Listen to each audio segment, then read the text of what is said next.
আসসালামু আলাইকুম সুপ্রিয় দর্শক সবাই কেমন আছেন? আজকে আমি আপনাদের সাথে খুবই মজার একটা চিকেন রেসিপি শেয়ার করব। যেসব ভাইদের বউ বাপের বাড়ি বেড়াতে যাবে তাদের জন্য আজকের রেসিপি খুবই গুরুত্বপূর্ণ। আর বউয়ের হাতের রান্না খাওয়ার জন্য অপেক্ষা করতে হবে না। এখানে আমি 1.5 কেজি ওজনের মুরগি নাড়িভুড়ি ময়লা বাদ দিয়ে যা থাকে সম্পূর্ণ নিয়ে নিয়েছি। দিয়ে দিলাম একটি গোটা রসুন, পেঁয়াজ কুচি, কাঁচামরিচ 2 ফালি করে কাটা, গোটা গরম মসলা যেমন দারুচিনি 2-3টা, এলাচ 5-6টা, বড় এলাচ 1টা, লবঙ্গ 2-3টা ও তেজপাতা 2টা। আরও দিয়ে দিলাম আদা রসুন জিরা বাটা, লবণ 5 চা চামচ, হলুদ 1.5 চা চামচ, জিরে গুঁড়ো 1 চা চামচ, ধনে গুঁড়ো 1.5 চা চামচ, মরিচের গুঁড়ো 2 চা চামচ এবং তেল হাতের মুঠে করে 2 বার দিলাম। এবারে ভালোভাবে মাখিয়ে নিয়েছি।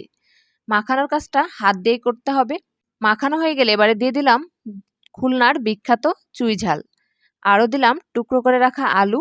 আবারও হাত দিয়ে ভালোভাবে মাখিয়ে নিয়েছি। চুলায় বসিয়ে ঢাকনা দিয়ে মাঝারি আঁচে 7 মিনিট রান্না করব।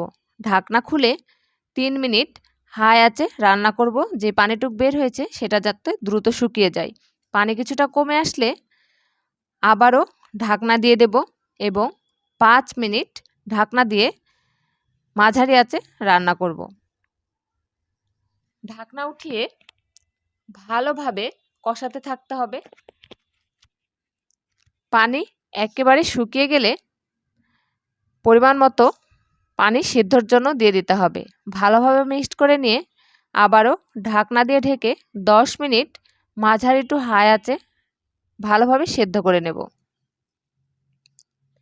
এই পর্যায়ে আমি একটু লবণটা চেখে দেখলাম, সামান্য একটু কম মনে হলো, তাই দিয়ে দিলাম। আবারও দিয়ে দিলাম ভাজা জিরা এবং গোলমরিচের গুঁড়ো। এবারে ঢাকনা দিয়ে মাঝারি টু হাই আঁচে 5 মিনিট রান্না করে চুলা বন্ধ করে দিয়েছিলাম। এই দেখুন এটা 10 মিনিট পরে। আপনাদের কেমন লাগলো অবশ্যই কমেন্টে জানাবেন। আর ভালো লাগলে চ্যানেলটি সাবস্ক্রাইব করে পাশে থাকবেন। আল্লাহ হাফেজ।